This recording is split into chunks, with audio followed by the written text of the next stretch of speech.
To enable or disable icon pull down gesture on Realme 14T, first of all we need to go to settings. Over here, now we need to choose home screen and lock screen.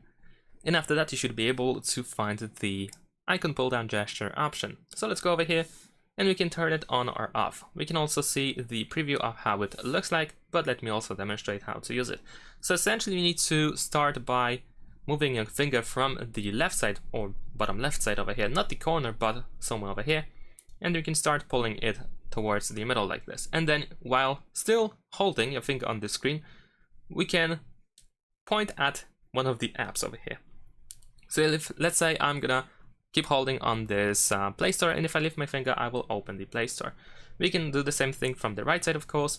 So essentially this is an option that allows you to open the home screen app by using this little gesture that minimizes the size of apps. So perhaps it is useful for some people in order to quickly access something when they cannot use both hands or if they have limited range. And that's it. Thanks for watching. Leave a like and subscribe.